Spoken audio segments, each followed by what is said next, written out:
Okay, so we are continuing with the semiconductor in equilibrium. So our main topic is the semiconductor in equilibrium. I hope you all know what is equilibrium. When no external forces or voltages, fields are applied to a system.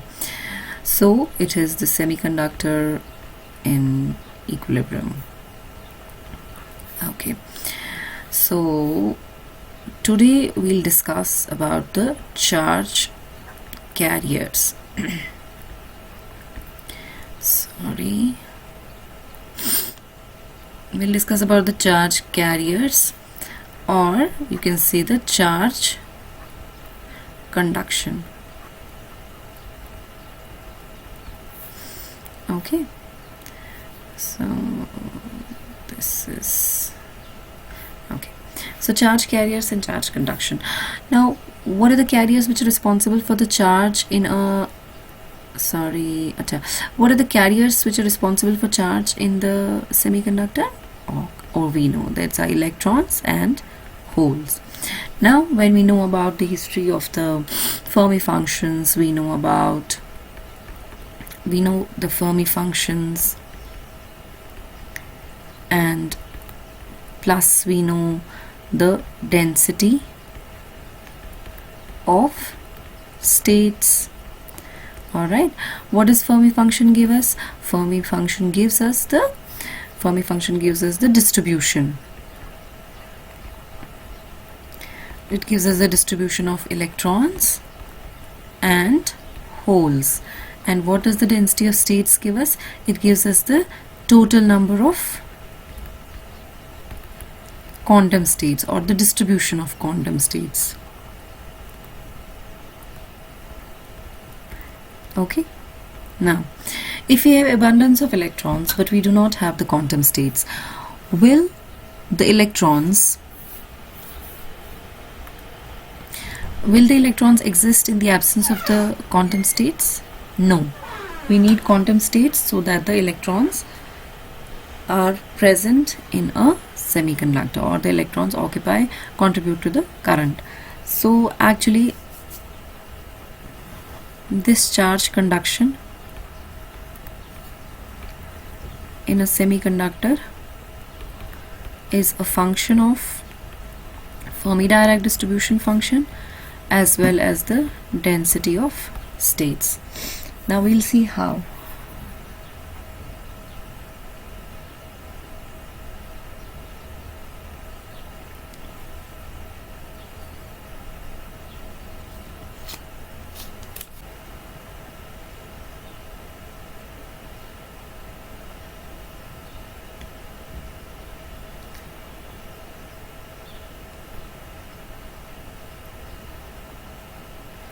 Let us say this is the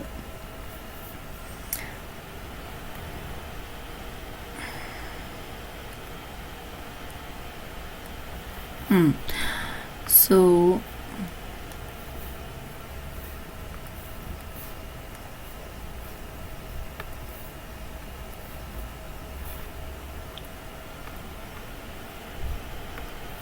okay, now let us say we have this as the top of valence band.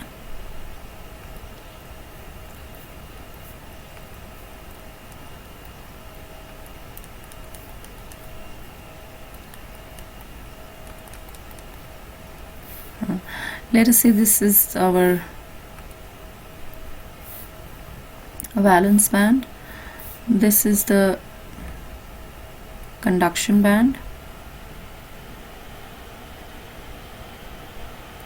Okay, now this is increasing energy. Okay, and because we know that the Fermi level is not a level which is in the bands, it is in the forbidden gap. We have just assumed it. Okay. Sorry.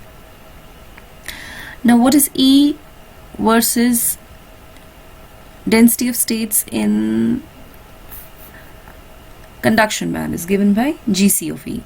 So we know that the relation is that is EC is equivalent to square of GC, and EV is equivalent to square of GV of E. So this is actually the total quantum states. Quantum states. Okay, so this is about the density of states.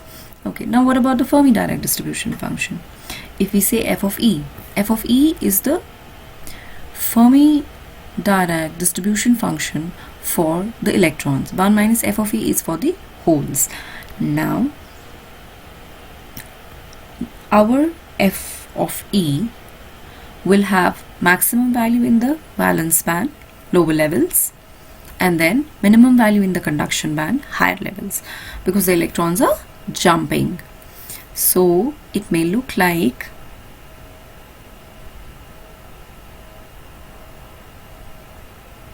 sorry, the drawing is very bad.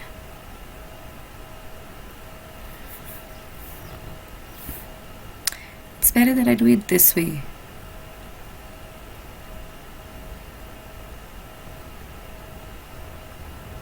Okay, so this is our f of e. It crosses through a value of 1 by 2 when energy is equivalent to EF, and then it decreases. The reverse will be true for 1 minus f of e. 1 minus f of e, it will be maximum here and minimum here. Alright, now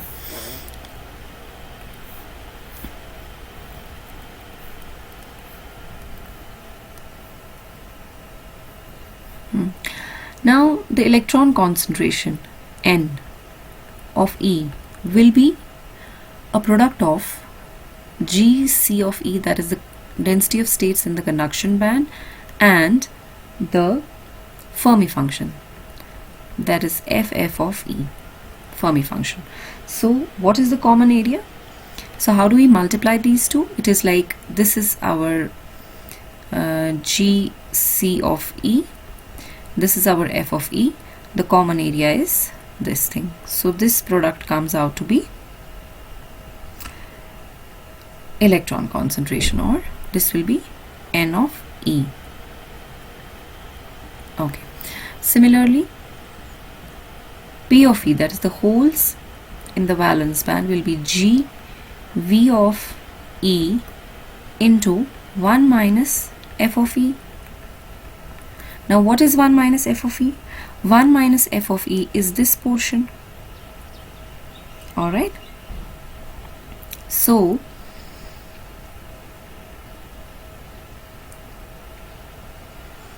if it is this portion, what will be the product equal to? So this is 1 minus f of E. So the product will be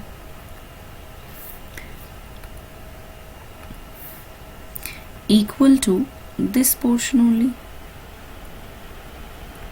Okay, alright.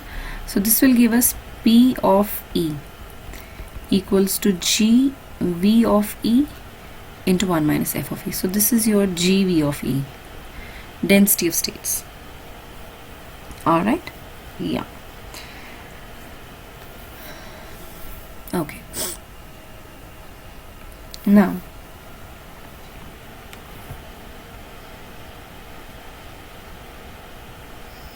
we have to find out the thermal equilibrium, electron and hole concentration. Okay, now we have drawn the Fermi level somewhere in the middle of the band gap. Why do we say so? We say so because for temperature T equals to 0, all energy levels in the valence band will be filled, all energy bands in the conduction band will be empty. Therefore, the Fermi level will be somewhere in the forbidden gap. We will not here just ascertain it that it is in the mid gap, but we'll say it is somewhere in the forbidden gap, because this hole is the forbidden gap. Alright, now let us go to the electron concentration. Now let us first take up the thermal equilibrium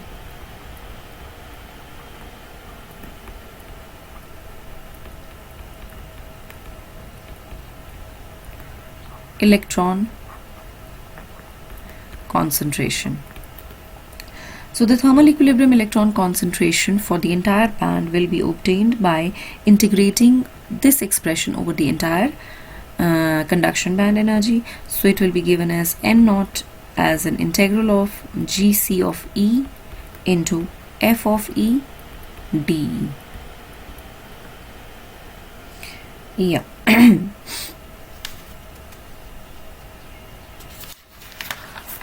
All right. Now, what is the lower what is the lower limit of the energy here in the conduction band? It is EC, and it goes up to infinity. All right. It goes up to infinity. Now, what about the Fermi function? We have to substitute the values of the density of state and the Fermi function in this expression, integrate it, and we'll get the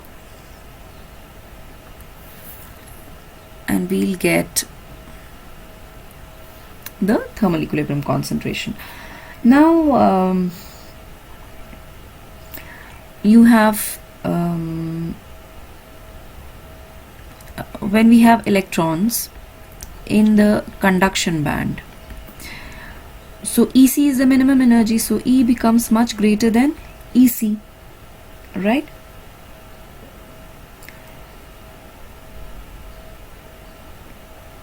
Then if EC minus EF is much greater than KT, then E minus EF will also be much greater than KT, because EC is the minimum energy and E is the increasing energy, which means that the denominator of the Fermi function, I'll write the entire Fermi function, which is 1 upon 1 plus exponential E minus EF upon KT. It will be almost equal to exponential of minus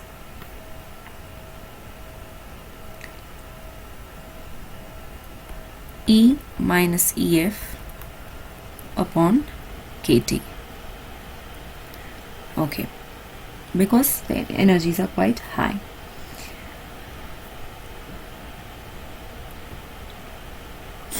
Now let us substitute it in the expression, that is N naught integral EC infinity density of states as 4 pi 2 mn star raised to the power 3 by 2 upon h cube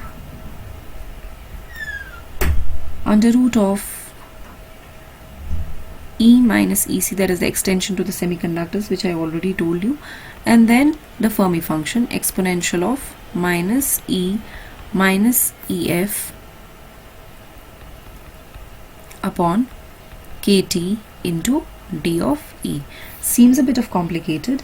What we can do is, we know that this whole thing is a constant, then we need to solve with this square root and this exponential. Now let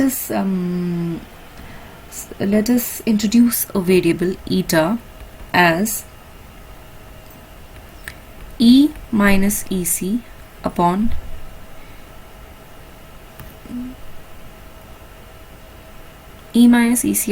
KT. K is the Boltzmann's constant, alright. K is equivalent to 1.38 10 to the power of minus 23 joules second, I guess so. Yeah. So it is like this. So let us substitute it there and see what it comes out to be. And d eta will be equivalent to dE upon KT. So in place of dE we have to write d eta into KT, and in place of the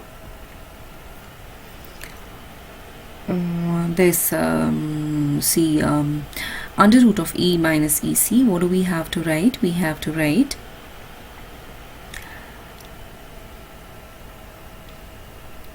eta KT 1 by 2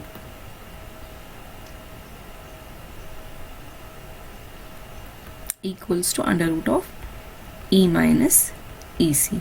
Substituting these two values into the above equation, our equation becomes N naught equals to N naught will be equivalent to 4 pi twice mn star upon h cube raised to the power 3 by 2 integral EC infinity.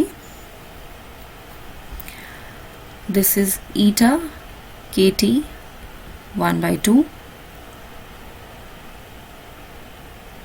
In place of this, then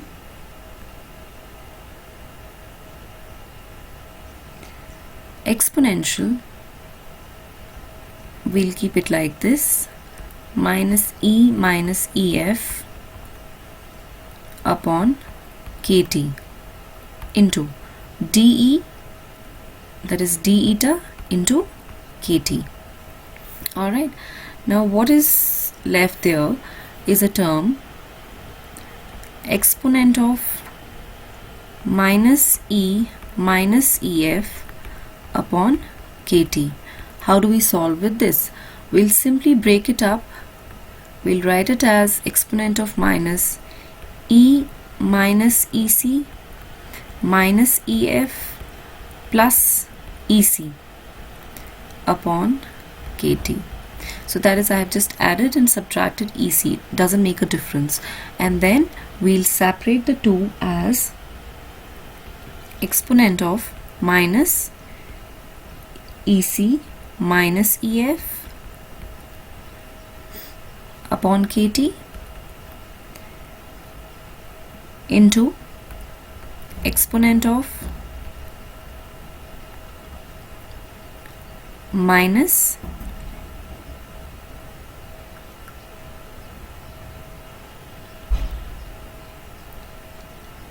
E minus EC upon KT. So that is, this EC is with this EF is with this E is here, and this EC is here.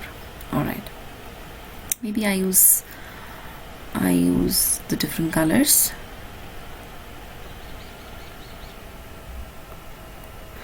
Okay, so this EC is here, this E is here, this EF and this EC is here and here. Okay, looks more beautiful. Now again, back substituting into the above equation, we have n naught equivalent to 4 pi twice mn star 3 by 2 upon h cube integral EC infinity eta kt 1 by 2 exponent minus EC minus EF upon KT into exponent minus E minus EC upon KT into d eta into KT. Now see, we have KT,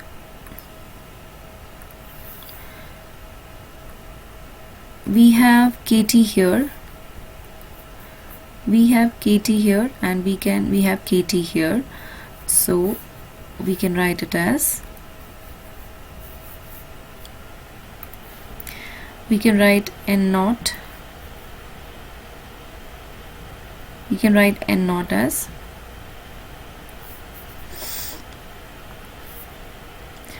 4 pi twice mn star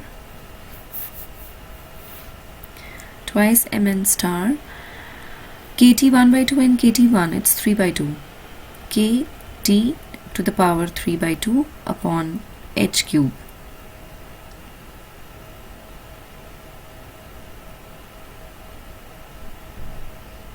Okay, right. Exponent, we have only said that eta is equivalent to E minus EC.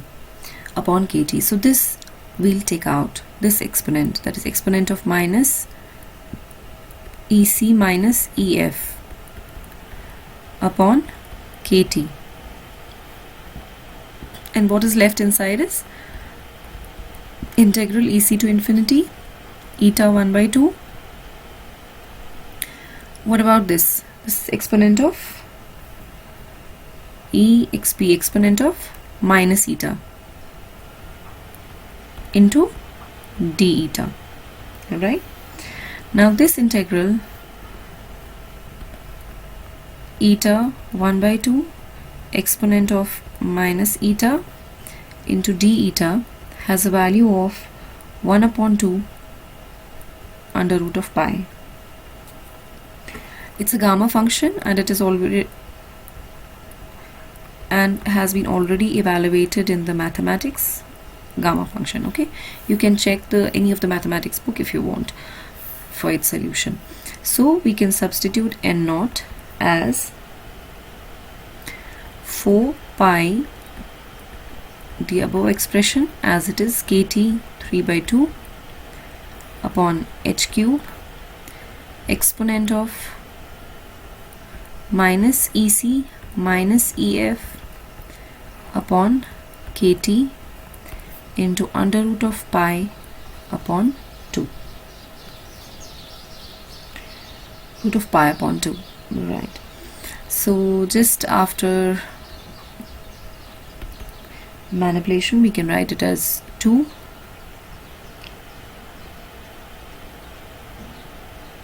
okay into 2 pi mn star kT upon h square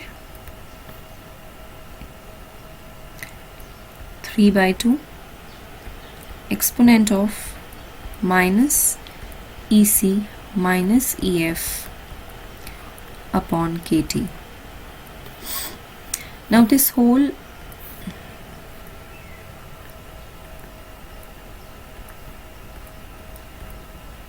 is a constant, whole term is a constant, mn star is a constant, and this is a constant, so we can simply write n naught as nc. I can equate this constant to a parameter nc, which is known as the effective density of states function in the conduction band, and it's a constant nc exponential of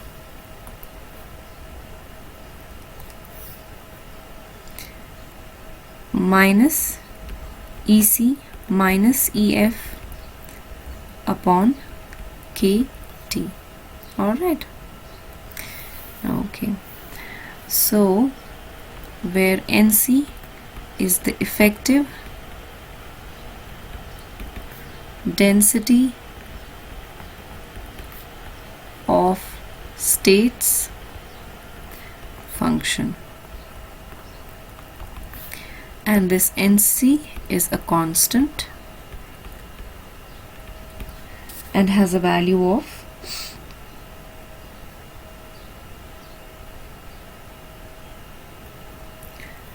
for T equals to 300 Kelvin. NC has a value of 2.5 into 10 to the power of 19 per centimeter cube.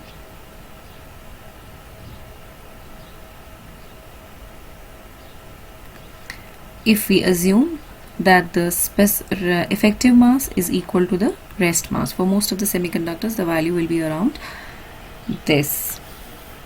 Okay, now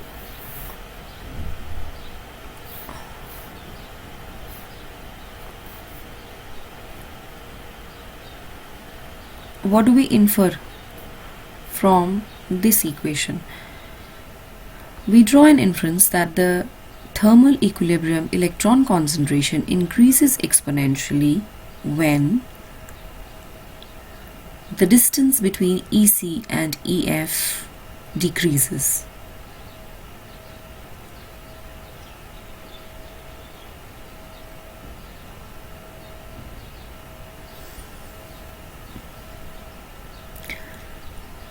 Okay, so what does this mean? This means that your N naught will be positive when EF is greater than EC.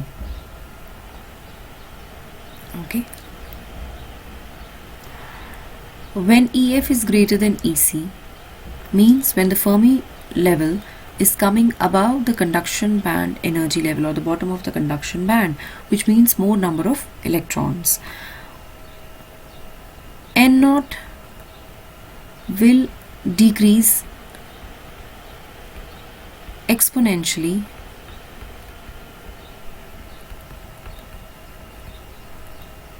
N naught will decrease exponentially when EC minus EF increases. Don't think that here EC minus EF is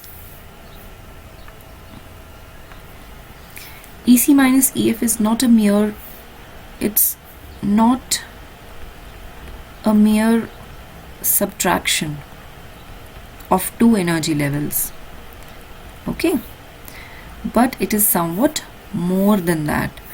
EC minus EF measures the distance.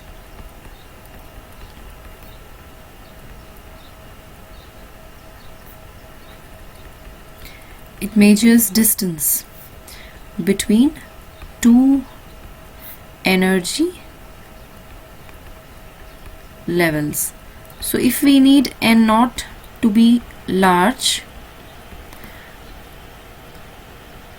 EC minus EF should decrease. Okay, so it is somewhat like this. If this is our conduction band EC and this is the Fermi energy EF, the lesser the distance between the two, the more will be N naught. And it means, because in the previous lecture of the Fermi function, we know that the Fermi energy tells you about the probability of finding electron, the maximum probability of finding electron, or it gives you an idea of the probability of finding electrons for higher temperatures will be half. So EC minus EF measures the distance. So this is what is N naught. Similarly, you can proceed for finding out the thermal equilibrium hole concentration, which I leave to you and you people, and I am sure that after going through this lecture you'll be able to do it. P naught will be simply equivalent to your GV of E, and it will be 1 minus F of E, Fermi function, into D of E. Alright, okay, so I'll just give you an idea what will be your 1 minus F of E, because you have the Fermi function F of E. So 1 minus F of E will be simply your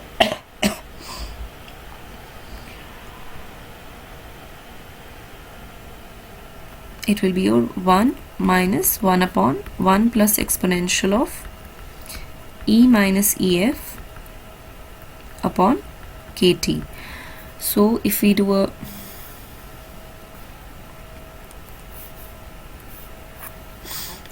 subtraction like this, it will be 1 plus exponential. I'm just illustrating it here because maybe some of you have a problem with the mathematics. E minus EF upon KT minus 1 divided by 1 plus exponential of E minus EF upon KT. So 1 and 1 goes. So it is your exponential of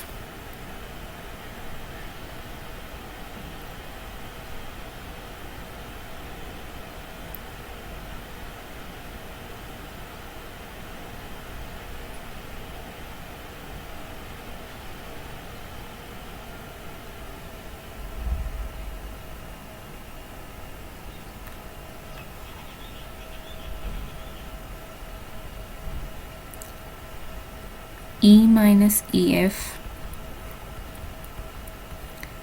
upon KT divided by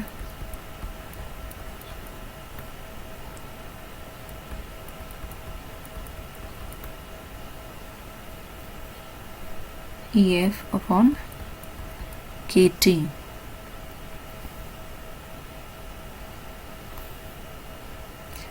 So it will be, let us take 1 divided by 1 minus f of e, 1 by exponential of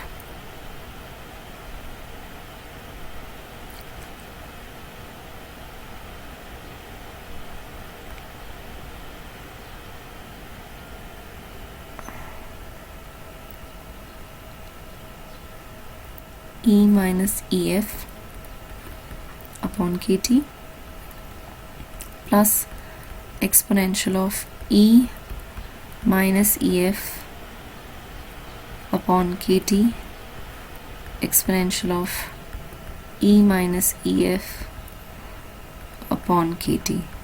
So this cancels out and it will be 1 divided by 1 minus f of e as 1 upon exponential e minus ef upon kt plus 1. Okay.